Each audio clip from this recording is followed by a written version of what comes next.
Hello my friends and welcome. As you may see, Russia continue its infamous vehicle attacks. For example, we have the report about it from Krigsforscher. He is a Ukrainian combat officer and he shares those kind of the pictures saying that his unit was responsible to kick out 3 of the Russian BTRs, 1 BTR-82 and 2 BTRs-70, quite rare. This vehicle is different with this one and different with this one, so all of those electronic warfare tools and the physical protection of the BTRs didn't help this time. Russia lost not just APCs but also some of the infantry personnel. Well, I'm still trying to find out the exact location where it happened, but Krigsforscher, I think he's based in Kharkiv region from what I know. So maybe somewhere in Pokrovsk Direction where Russia tried to assault with those vehicles. Just my guess, we'll see with the map updates, but this information is very fresh, was posted 4 hours ago. And guys, again, welcome. In this video we're gonna speak about frontline updates,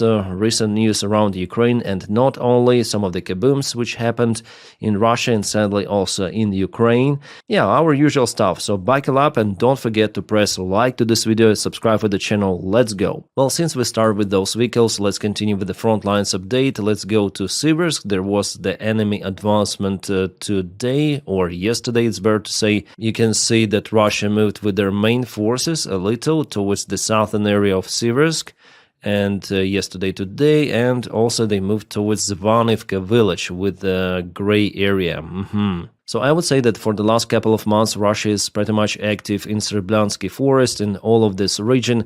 They advanced to Verkhnokamensk and now they are taking Siversk, and the next defense line is ongoing very close to Sloviansk. And I want to check this area on Google Earth because I see that the terrain is not easy there for Russians, even though there are just few of the defense lines of Ukraine, but the terrain itself may not let Russia to advance very fast. Let's check it. Yeah, here we are, the Google Maps. This is Sloviansk and this is Siversk. Yeah. So we need to check out this terrain, which is kind of rough, but it's not too much rough, I would say. There is some sort of the elevation, but here it's shown mostly as a flat terrain, plus minus. But still, it's not as in the Zaporizhia region. Ukraine may actually try to use this environment for improving defense. I don't think it's gonna be an easy walk for Russians from Siversk to Sloviansk. Sloviansk is, after all, kind of far away, and Ukraine has one more defense line somewhere over here from those lakes coming southbound. Where else Russia moved for the last 24 hours? In Fedorivka. Fedorivka is also not far away from Siversk, so Russia definitely increased its presence here. Again, let's go to the place. Today, yeah, not a big territorial gain, but still, you see, Russia gets more ground each day, little by little, exhausting its forces. Yeah, Russia is getting exhausted, but still they have resources to commence those attacks. For how long? No one knows.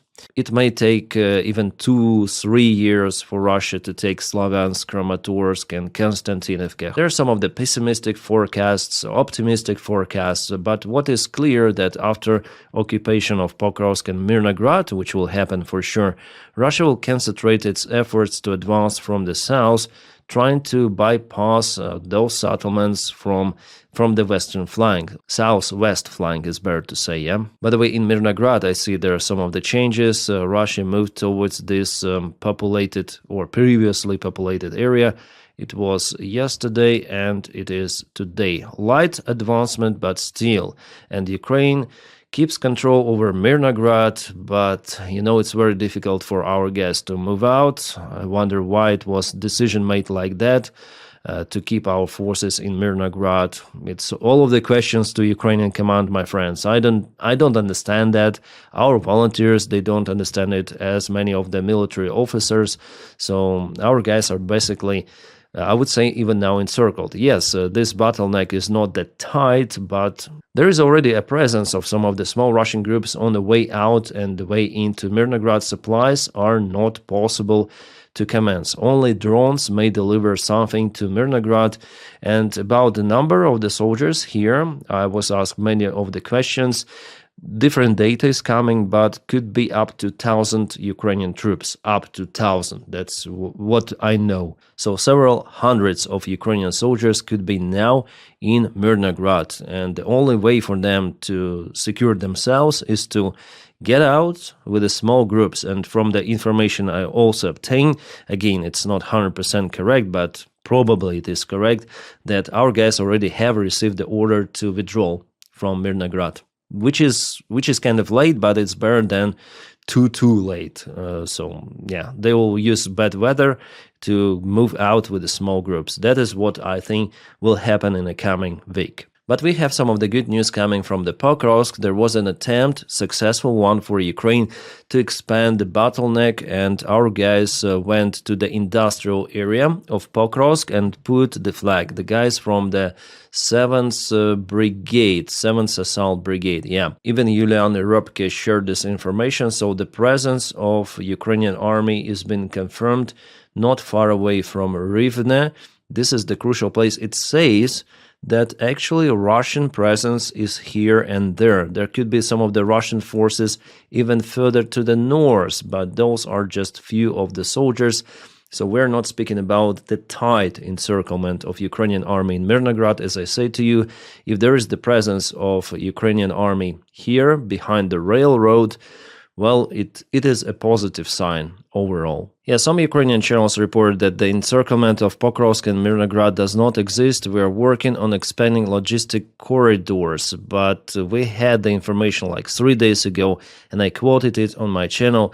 The information came from the soldiers themselves that they're encircled. Yeah, of course, there are some of the commanders, like, for example, commander of the 7th Corps of Assault Troops of Ukrainian Armed Forces, Brigadier Yevhen Lasichuk, but whether he deployed himself out there, no. So it's better not to trust any sort of the official information coming, and I better trust our volunteers and officers and analytics who share the information coming from the exact place. And 3 days ago, our soldiers in Mirnograd were screaming about poor supplies, like absence of supplies, which were only possible with drones. It means encirclement. Russians report the third time that they have encircled Pokrovsk and taken under their control. Well, Pokrovsk is impossible to encircle because there is a huge way out. For Mirnograd, it is possible to achieve. If there is no supplies, it means, yeah, I already told you. But there is still the chance for Ukrainian soldiers to move out with less losses as possible.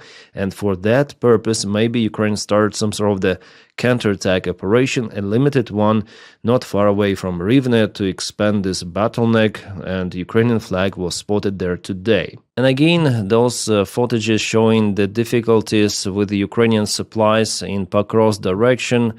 Ukraine uses MRAPs, all-terrain vehicles, and those are the screenshots from the Russian drones. Also, you see that the weather is like that. It's very hard for our guys to transport something in Pokrovsk to Mirnograd and from Mirnograd. So I follow those channels on multiple of the social media, so I know what is happening on the front lines, and my duty here is to give you the truthful information, as truthful as it is. Yes, I cannot state like 100% of what particular is happening, but judging on those videos, on the signs and comments, even from Ukrainian side, the situation is not good in Mirnograd. I hope that Ukraine expands this bottleneck and our guys will be released somehow from the place. Alright, now about Ukrainian strikes on Russian territory. Every night, Ukraine launches many of the drones to hit Russian, very sensitive infrastructure, military bases, refineries, gas storages, whatsoever.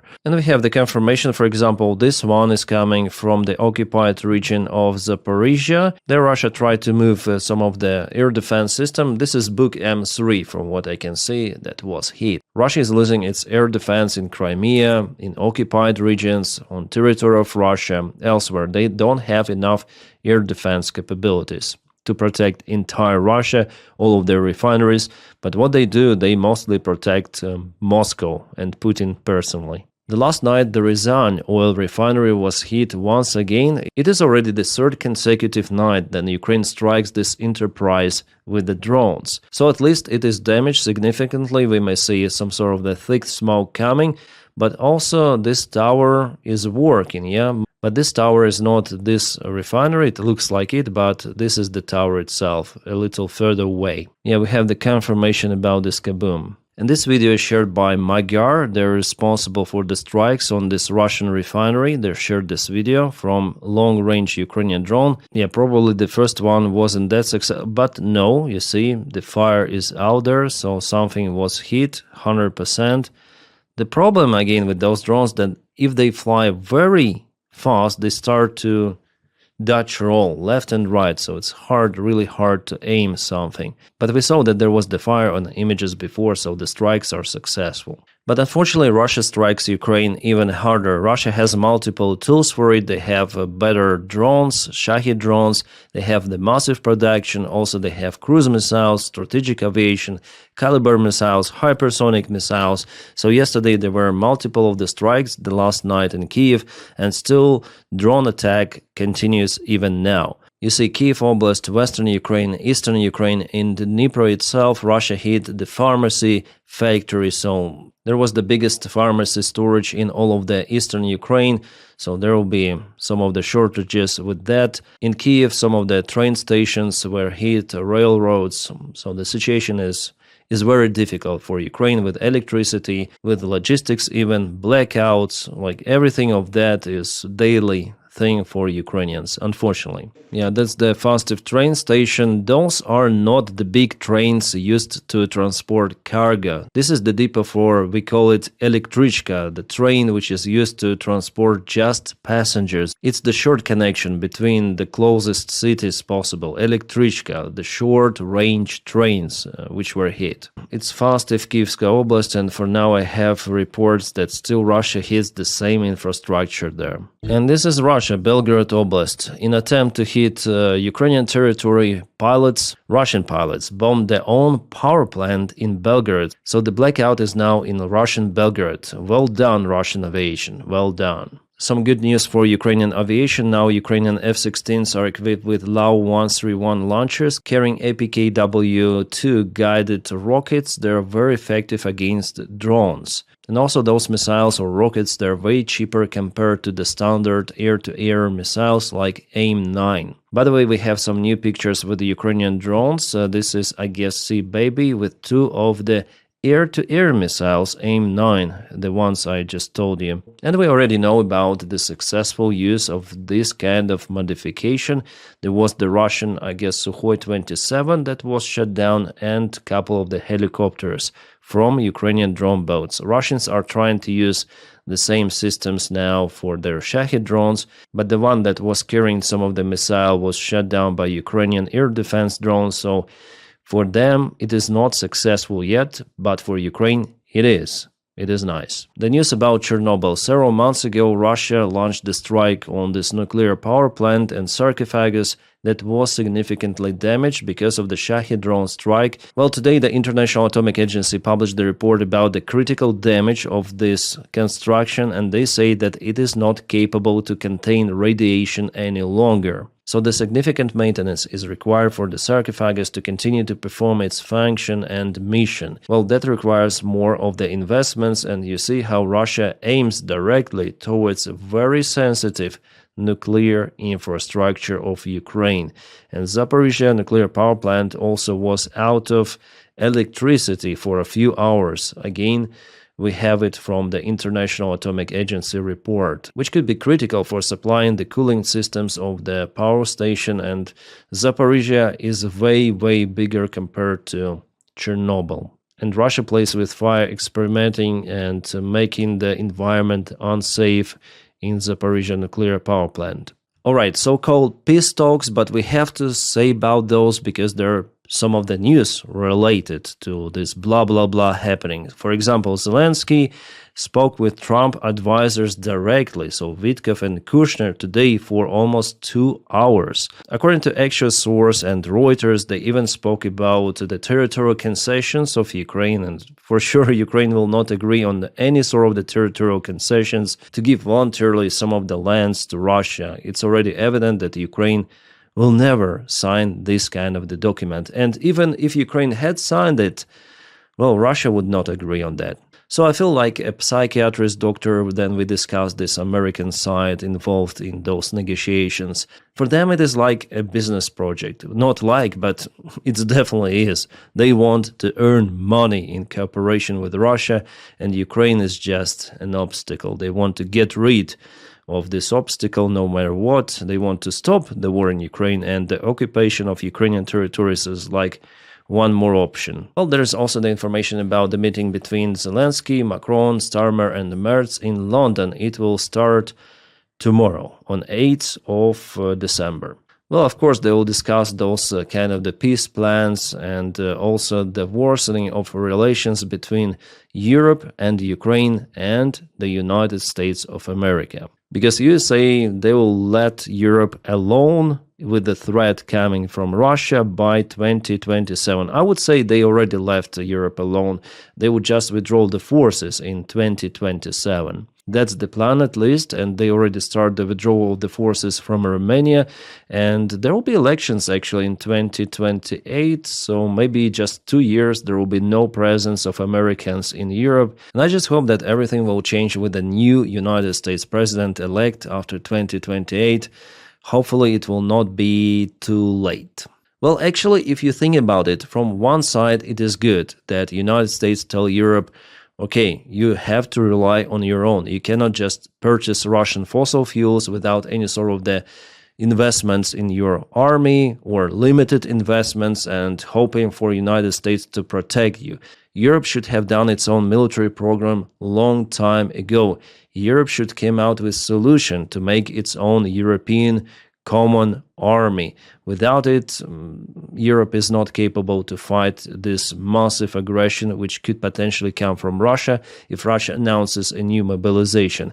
Potentially could be 2 million people, soldiers easily. We should not disregard that potential move from Russia.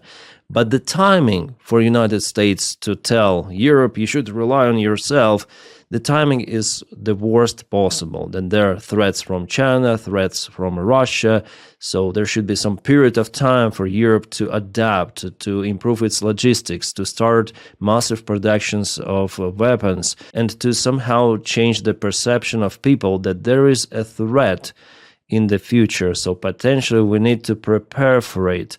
You don't need to explain it to ex-Soviet countries or the countries which were under the Soviet influence. Like, for example, Baltics, Poland, they understand the real threat. So, for example, Poland is boosting its army very, very high, uncomparable to the rest of the European countries, and Baltic states, they're getting ready. And I'm sure that they're more ready for defense compared to multiple other countries. Finland also, I think. But the more you go to West, the less understanding there is that this potential threat from Russia is actually very possible. Yeah, we'll see how it goes. I hope Russia will not be so stupid to start one more massive confrontation, a hot stage of war against NATO, but they might do it. We should expect this variant absolutely. By the way, about Poland and United States, because United States want to withdraw its forces from Europe, they propose Poland to purchase Stryker APCs, Army Personnel Carrying Vehicles, for a symbolic price. From what I understood, $1 per vehicle, but Poland, after all, will have to invest into the maintenance of those. We're speaking about 250 of Strykers, potentially could appear in Polish forces. It is good. I would say that American vehicles are fantastic. They save the lives of our soldiers. They have very robust armor, mine protection, Bradleys, they're superb, as well as those Strykers. They're awesome. The only downside is the price, but overall, those are fantastic. All right, about this Tomahawk drama, we have the clarification from the ex-United States ambassador in Ukraine, William Taylor. She said that Pentagon actually finalized this deal, and it was just Donald Trump who stopped it and stalled completely. For now, no one says about supplyment of those missiles to Ukraine, but physically, we know that it is possible. Yeah, the limited number of the ground launchers, but still, it is possible. And it was Witkov who suggested Putin to call Donald Trump just before the meeting with Zelensky, so Trump and Putin talk, and that deal was cancelled just as an outcome of this conversation.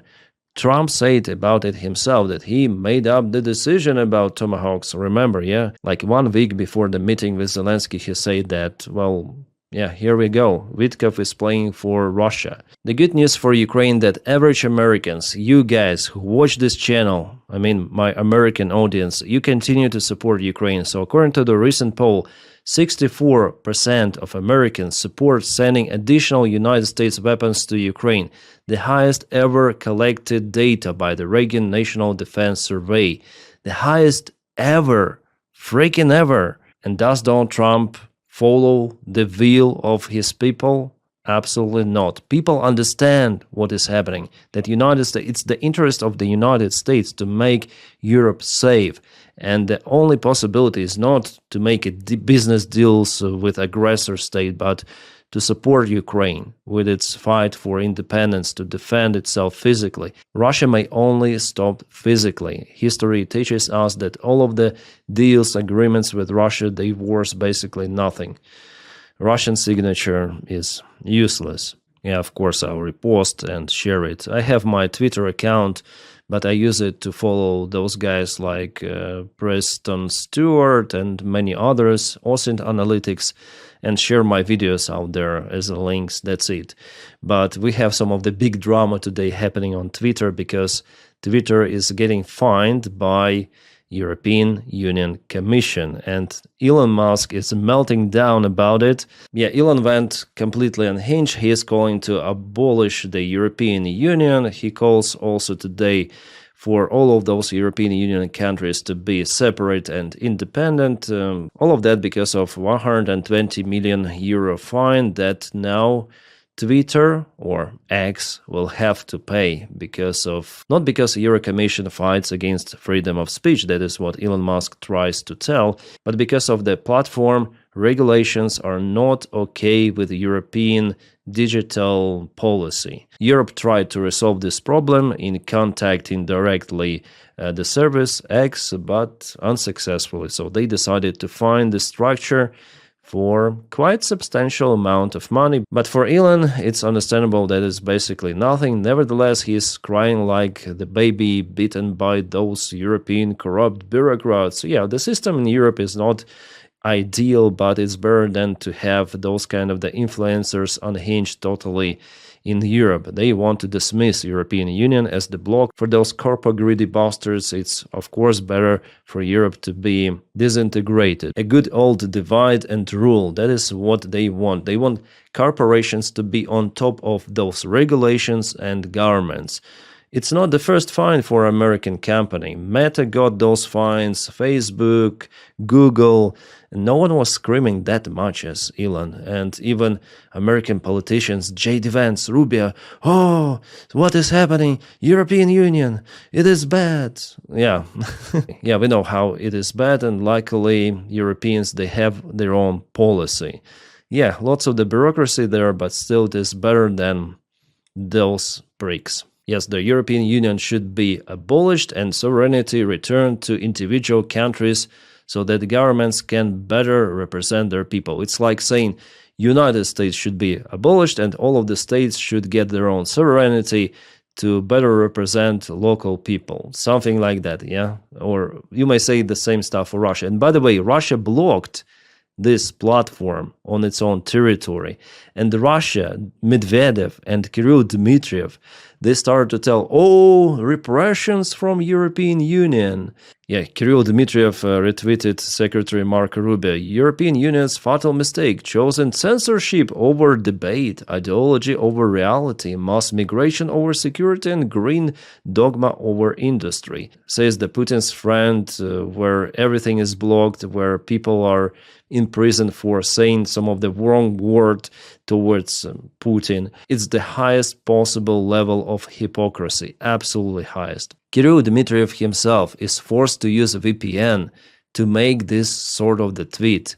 His location was France. Yeah, the Russian government has banned X. Russian citizens cannot access X without VPN service. And Elon never ever complained about that one. Absolutely. He just complains about EU. And Medvedev is like, exactly, yeah, Europe is bad. The idea for Russia, like, it's the best possible scenario for Russia.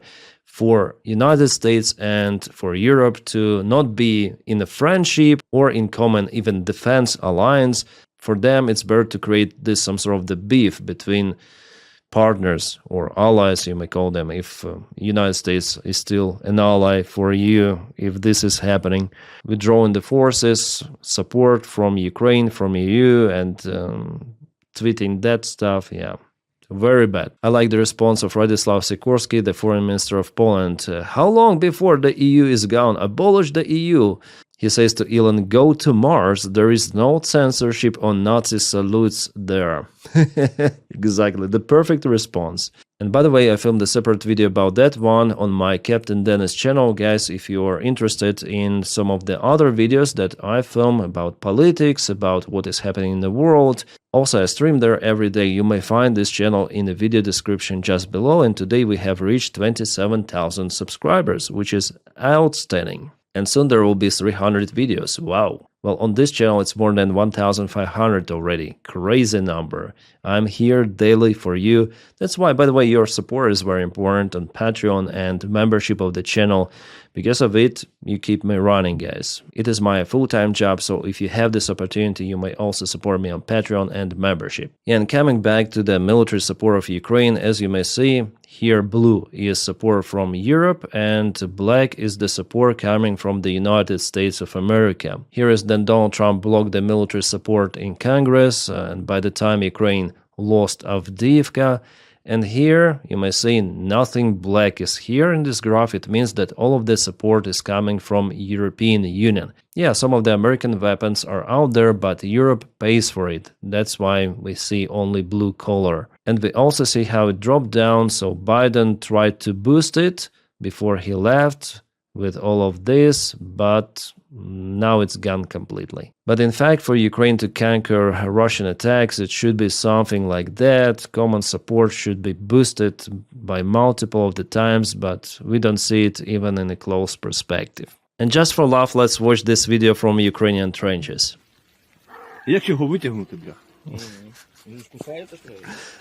What is this animal? The video quality is not that great, but you can see the skunk-like one, yeah? Something like that. It's very aggressive. I don't know how to get it out. They try to have different tools to get the animal out from the trench. It's like a big trap for it. Куда? Ух, бля. Пошел. Давай. Yeah, finally they put the armor vest, and it was like a ladder for this creature to escape the trench. So write me in the comments what kind of the animal is that, guys. It's the first time I see this one. Давай. Yeah, was interesting. Yeah, it happened somewhere in Ukraine. I sometimes see animals on those videos, but this one I see for the first time. And already turned to the meme. Of course, yeah, 100%. But it's not a skunk. It has a different color, but from the same family as the skunk. So tell me, what is this one? And guys, again, thanks for supporting my job on Patreon and membership. If you don't have this opportunity to support me like that, just press your like to this video and subscribe for the channel, because it boosts this video in YouTube algorithms. That really helps me a lot. Thank you so much for it as well. I wish you all a peaceful sky wherever you are, and have a great time.